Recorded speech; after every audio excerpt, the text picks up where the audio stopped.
श्री कृष्ण मित्रों, मैं प्रियंका स्वागत करती हूँ आपका जीवन और आध्यात्म में। मित्रों, आज मैं आप लोगों के लिए लेके आई हूँ जगन्नाथ जी की विस्तृत जानकारी, यानी कि जगन्नाथ जी का जो मंदिर है वो कैसे और क्यों बना। तो समय की बात है, भगवान श्री कृष्ण सो रहे थे और निद्रा अवस्था में उनके मुख से राधा जी का नाम निकला।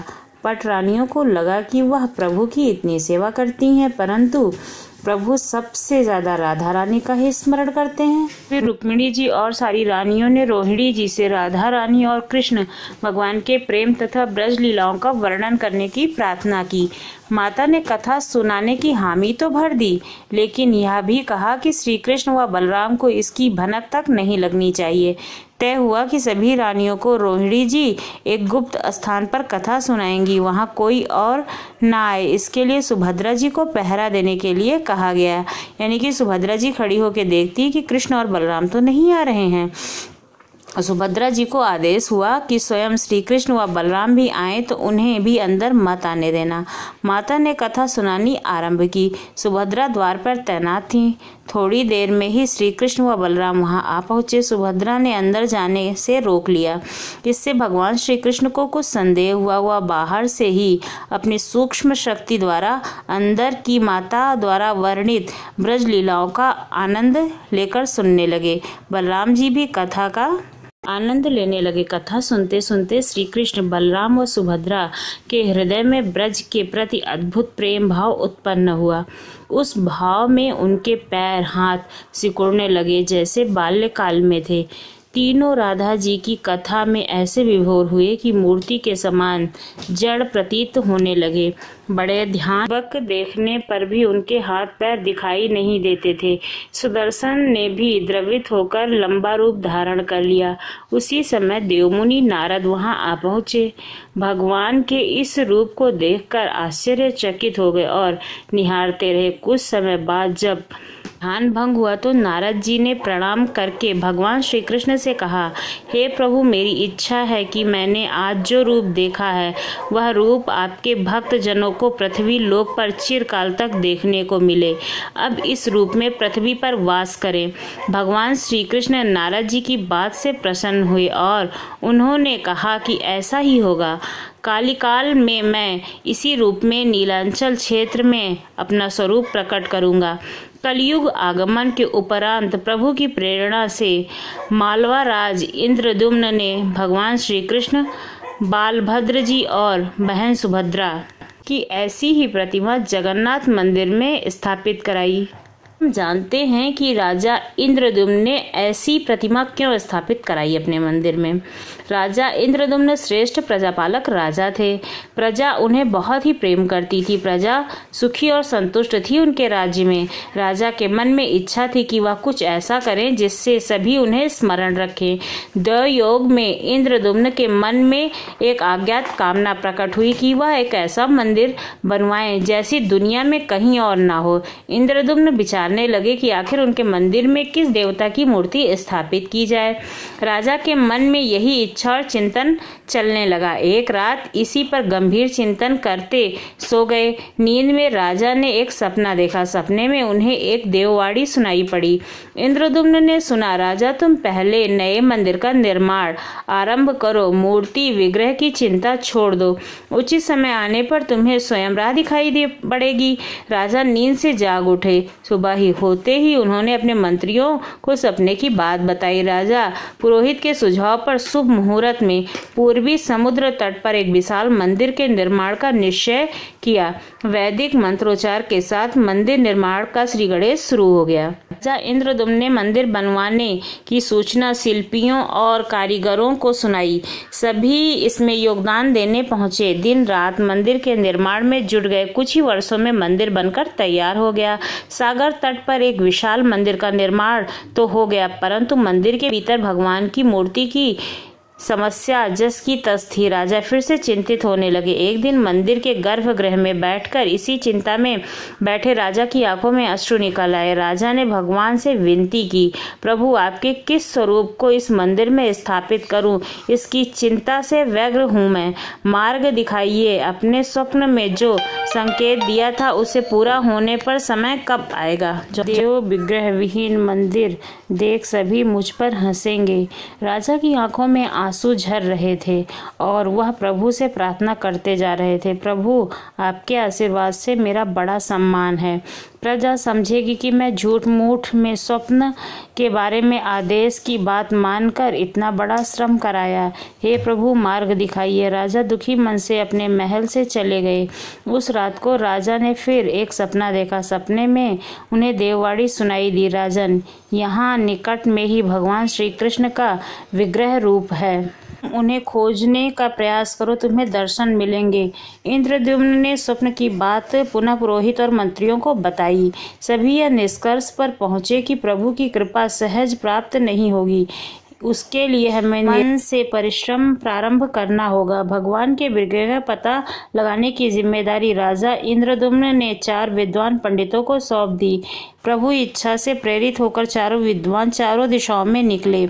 उन चारों में से एक विद्वान ने विद्यापति, वह चारों में से सबसे कम उम्र के थे। प्रभु के विग्रह की खोज के दौरान उनके साथ बहुत से अलौकिक घटनाएं हुई। प्रभु का विग्रह किसे मिला, यह प्रसंग हम आगे सुनेंगे।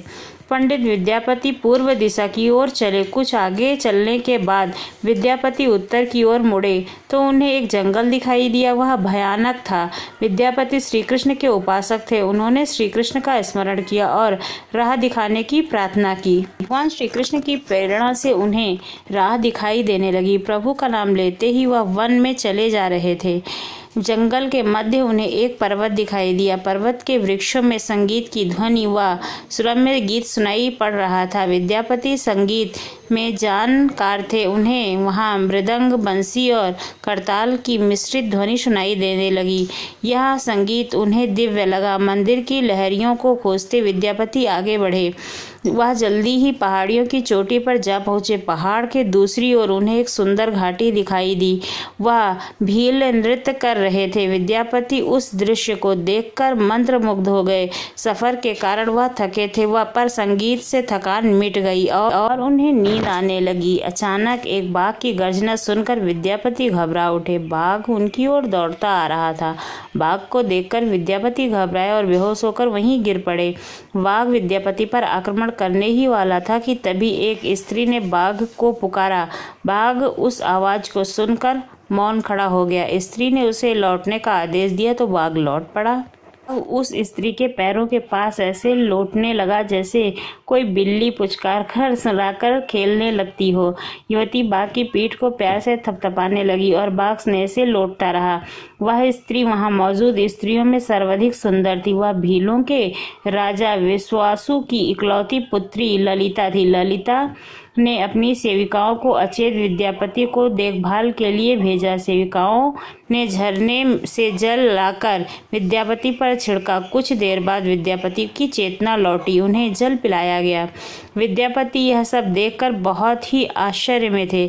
ललिता विद्यापति के पास आई और पूछा, आप कौन हैं और भयानक जानवर से भरे इस जंगल में कैसे पहुंचे? आपके आने का प्रयोजन बताइए ताकि मैं आपकी सहायता कर सकूं। विद्यापति के मन में बाघ का भय पूरी तरह गया नहीं था। ललिता ने यह बात भांप ली और उन्हें सांत्वना देते हुए कहा, विप्रवर आप मेरे साथ चलें। जब आप स्वस्थ हों तब अपने लक्ष्य की ओर प्रस्थान करें। विद्यापति ललिता के पीछे पीछे उनकी बस्ती की तरफ चल दिए। विद्यापति भीलों के प्रजा विश्वासु से मिले और उन्हें का परिचय दिया। विश्वासु विद्यापति जैसे विद्वान से मिलकर बड़े प्रसन्न हुए। विश्वावसु के अवरोध पर विद्यापति कुछ दिन वहां अतिथि बनकर रुके। वह भीलों को धर्म और ज्ञान का उपदेश देने लगे।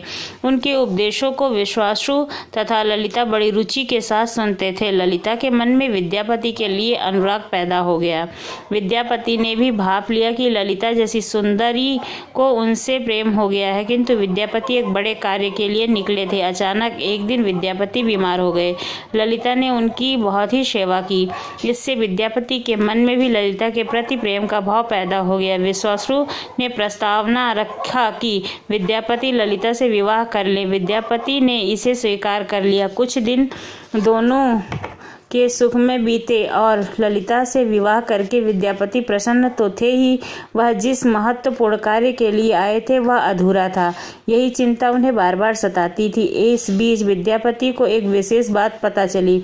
विश्वासु वह रोज सवेरे उठकर वहीं चला जाता था और सूर्योदय के बाद ही लौटता था।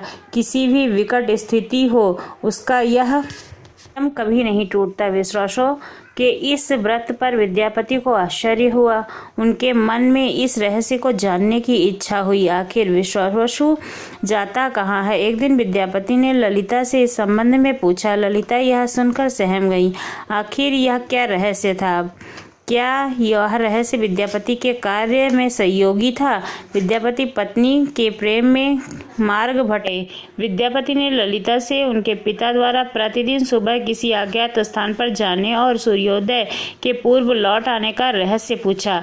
विश्वासु का नियम किसी हाल में नहीं टूटता था, चाहे कितनी भी विकट परिस्थिति हो। ललिता के सामने धर्म संकट आ गया। वह पति की बात को ठुकरा नहीं सकती थी, लेकिन पति जो पूछ रहा था वह उनके वंश की गोपनीय परंपरा से जुड़ी बात थी, जिसे खोलना संभव नहीं था। ललिता ने कहा, स्वामी, यह हमारे कुल का रहस्य है जिसे किसी के सामने खोला नहीं जा सकता है, परंतु आप मेरे पति हैं और मैं आपको कुल का पुरुष मानते हुए जितना संभव है उतना बताती हूँ। यहाँ कुछ ही दूर पर एक गुफा है जिसके अंदर हमारे कुल देवता है। उनकी पूजा हमारे सभी पूर्वज करते आए हैं। यह पूजा निर्बाधा चलती चाहिए। उसी पूजा के लिए पिताजी रोज सुबह नियमित रूप से जाते हैं। विद्यापति ने ललिता से कहा कि यह भी उनके कुल देवता के दर्शन करना चाहते हैं। ललिता बोली, यह संभव नहीं है। हमारे कुल देवता के बारे में किसी को जानने की इच्छा है, यह सुनकर मेरे पिता क्रोधित हो जाएंगे। विद्यापति की उत्सुकता बढ़ रही थी। वह तरह तरह से ललिता के अपने प्रेम की शपथ देकर उनसे मनाने लगे। आखिरकार ललिता ने कहा कि वह अपने पिताजी से विनती करेंगी कि वह आपको देवता के दर्शन करा दे। ललिता ने पिता से सारी बात कही। वह क्रोधित हो गए। ललिता ने जब यह कहा कि मैं अपनी अकेली संतान हूँ, आपके द्वारा देवता के पूजा का दायित्व मेरा होगा, इसलिए मेरे पति का अधिकार बनता है क्योंकि आगे उन्हें ही पूजा करना होगा। विश्वासु यह तर्क के आगे झुक गए। वह बोले, गुफा के दर्शन किसी को तभी कराए जाएंगे जब वह भगवान की पूजा का दायित्व अपने हाथ में ले ले। विद्यापति ने दायित्व स्वीकार किया तो विश्वासु देवता के दर्शन करने को राजी हुए। दूसरे दिन सूर्योदय से पूर्व विद्यापति की आंखों पर पट्टी बांधकर विश्वासु उसका दाहिना हाथ पकड़कर गुफा की तरफ निकले। विद्यापति ने मुट्ठी में सरसों रख लिया था जिसे रास्ते में छोड़ते हुए गए। गुफा के पास पहुंचकर विश्वासु रुके और गुफा के पास पहुंच गए। विश्वासु ने विद्यापति की आंखों की काली पट्टी खोल दी। उस गुफा में नीले रंग का प्रकाश चमक उठा। हाथों में मुरली लिए भगवान श्री कृष्ण का रूप विद्यापति को दिखाई दिया। विद्यापति आनंद मग्न हो गए। उन्होंने भगवान के दर्शन किए। दर्शन के बाद जो जैसे विद्यापति जाना ही नहीं चाहते थे, पर विश्वासु ने लौटने का आदेश दिया। फिर उनकी आंखों पर पट्टी बांधी और लौट पड़े। लौटने पर ललिता ने विद्यापति से पूछा। विद्यापति ने गुफा में अलौकिक दृश्य के बारे में पत्नी को बताना भी उनके उचित नहीं समझा। वह टाल गए। यह तो जानकारी हो चुकी थी कि विश्वासु श्री कृष्ण की मूर्ति की पूजा करते थे। विद्यापति को आभास हो गया कि भगवान ने स्वप्न में जिस प्रमुख विग्रह के बारे में देववाणी सुनी थी वह इसी मूर्ति के बारे में थी। विद्यापति विचार करने लगे कि किसी तरह इसी मूर्ति को लेकर राजधानी पहुंचना होगा। वह एक तरफ तो गुफा से मूर्ति को लेकर जाने की सोच रहे थे, दूसरी तरफ भीलराज और पत्नी के विश्वासघात के विचार से उनका मन व्यथित हो रहा था। विद्यापति धर्म अधर्म के बारे में सोचता रहा। फिर विचार आया कि यदि विश्वासु ने सचमुच उस पर विश्वास किया होता तो आंखों पर पट्टी बांधकर गुफा तक नहीं ले जाता, इसलिए उसके साथ विश्वासघात का प्रश्न नहीं उठता। उसने गुफा में मूर्ति चुराने का मन बना लिया। विद्यापति ने ललिता से कहा कि वह अपने माता पिता के दर्शन करने के लिए जाना चाहता है, वे उसे लेकर परेशान होंगे। ललिता भी साथ चलने को तैयार हुई तो विद्यापति ने यह कहकर समझा दिया कि वह शीघ्र ही लौटेगा तो उसे लेकर जाएगा। ललिता मान गई। विश्वासु ने उसके लिए घोड़े का प्रबंध किया। वह अब सरसों के दाने के पौधे निकल आए थे। उनको देखता विद्यापति गुफा तक पहुंच गया। उसने भगवान की स्तुति की और क्षमा प्रार्थना के बाद उनकी मूर्ति को उठाकर झोले में रख ली। शाम तक वह राजधानी पहुंच गया और सीधा राजा के पास गया।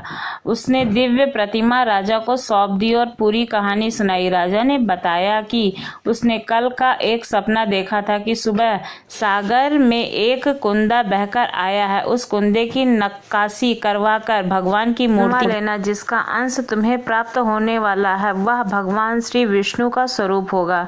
तुम जिस मूर्ति को लाए हो वह भी भगवान विष्णु का अंश है। दोनों स्वस्थ थे कि उसकी तलाश पूरी हो गई। राजा ने कहा कि जब भगवान द्वारा भेजी लकड़ी से हम इस प्रतिमा का बड़ा स्वरूप बनवा लेंगे तब तुम अपने ससुर से मिलकर उन्हें मूर्ति वापस कर देना, जिससे उनके कुल देवता का इतना बड़ा विग्रह एक भव्य मंदिर में स्थापित देखकर उन्हें खुशी होगी। दूसरे दिन सूर्योदय से पूर्व राजा विद्यापति तथा मंत्रियों को लेकर सागर तट पर पहुंचा। स्वप्न के अनुसार एक बड़ा कुआं पानी में बहकर आ रहा था। सभी उसे देखकर प्रसन्न हुए। 10 नाव पर बैठकर राजा के सेवक उस कुंदे को खींचने लगे। मोटी मोटी रस्सियों में कुंदों को बांधकर खींचा जाने लगा, लेकिन कुंदा टस से मस नहीं हुआ और लोग भेजे गए, लेकिन तो लोग नाव का प्रयोग करके भी कुंदे को हिला तक नहीं पा रहे थे। राजा का मन उदास हो गया। सेनापति ने एक लंबी सेना कुंदे को खींचने के लिए भेज दी। सारे सागर में सैनिक ही सैनिक नजर आने लगे, लेकिन सभी मिलकर कुंदे को अपने स्थान से हिला तक न सके। सुबह से रात हो गई। अचानक राजा ने काम रोकने का आदेश दिया। उसने विद्यापति को अकेले में ले जाकर कहा कि वह समस्या का कारण जान गया है। राजा के चेहरे पर संतोष के भाव थे। राजा ने विद्यापति को गोपनीय रूप से कही चलने की बात कही। राजा इंद्रद्युम्न ने कहा कि अब भगवान का विग्रह बन जाएगा, बस एक काम करना होगा। भगवान श्री कृष्ण ने राजा को ऐसा क्या संकेत दे दिया कि वह अपनी सारी परेशानी समाप्त समझने लगा। आइए जानते हैं। राजा इंद्रद्युम्न को भगवान की प्रेरणा में समझ आने लगा था कि आखिर प्रभु के विग्रह के लिए जो लकड़ी का कुंदा पानी में बह रहा है वह हिलडुल क्यों नहीं रहा है। राजा ने विद्यापति को बुलाया और कहा, तुम जिस दिव्य मूर्ति को अपने साथ लाए हो उसकी अब तक जो पूजा करता आया उससे तुरंत भेंट करके क्षमा मांगनी होगी। बिना उसके स्पर्श किए यह कुंदा आगे नहीं बढ़ सकेगा। राजा इंद्रद्युम्न और विद्यापति विश्वासु से मिलने गए। राजा ने पर्वत की चोटी से जंगल को देखा तो उसकी सुंदरता को देखते ही रह गया। दोनों भीलों की बस्ती की ओर चुपचाप चलते गए। इधर विश्वासु अपने नियमित दिनचर्या के हिसाब से गुफा में कुल देवता की मूर्ति के लिए चले। प्रभु की मूर्ति गायब देखी तो वह समझ गए कि उनके दामाद ने ही यह छल किया है। विश्वासु लौटे और ललिता को सारी बात सुना दी। विश्वासु पीड़ा से भरा घर के आंगन में पछाड़ा खाकर गिर गए। ललिता अपने पति द्वारा किए विश्वासघात से दुखी थी और स्वयं को इसका कारण मान रही थी। पिता पुत्री दिन भर विलाप करते रहे। उन दोनों ने अन्न का एक दाना भी ना छुआ। अगली सुबह विश्वासु उठे और सदा की तरह अपनी दिनचर्या का पालन करते हुए गुफा की तरफ बढ़ निकले। वह जानते थे कि प्रभु का विग्रह वहां नहीं है, फिर भी उनके पैर गुफा की ओर खींचे चले जाते थे। विश्वासु के पीछे ललिता और रिश्तेदार भी चले। विश्वासु गुफा के भीतर पहुंचे जहां पर भगवान की मूर्ति थी। चट्टान के पास खड़े होकर हाथ जोड़ लिए, फिर उस ऊंची चट्टान पर गिर गए और बिलख बिलख कर रोने लगे। उसके पीछे प्रजा भी रो रही थी। एक भील युवक भागता हुआ गुफा के पास आया और बताता है कि उनके महाराज और उनके साथ विद्यापति को बस्ती की ओर आते देखा है। यह सुनकर सब चौंक उठे। विश्वासु राजा के स्वागत में गुफा से बाहर आए, लेकिन उनकी आंखों में आंसू थे। राजा इंद्रद्युम्न विश्वासु के पास आए और उन्हें अपने हृदय से लगा लिया। राजा बोले, वीरराज, तुम्हारे कुल देवता की प्रतिमा का चोर तुम्हारा दामाद नहीं, मैं हूँ। ने तो अपने महाराज के आदेश का पालन किया। यह सुनकर सब चौंक उठे। विश्वासु ने राजा को आसन दिया। राजा ने उस विश्वासु को शुरू से अंत तक पूरी बात कह सुनाई, आखिर क्यों यह सब करना पड़ा। फिर राजा ने उनसे अपने स्वप्न और फिर जगन्नाथपुरी में सागर तट पर मंदिर निर्माण की बात कह सुनाई। राजा ने विश्वासु से प्रार्थना की, भील सरदार विश्वासु, कई पीढ़ियों से आपके वंश के लोग भगवान की मूर्ति को पूजते आए हैं। भगवान के उस विग्रह के दर्शन सभी को मिलें, इसके लिए आपकी सहायता चाहिए।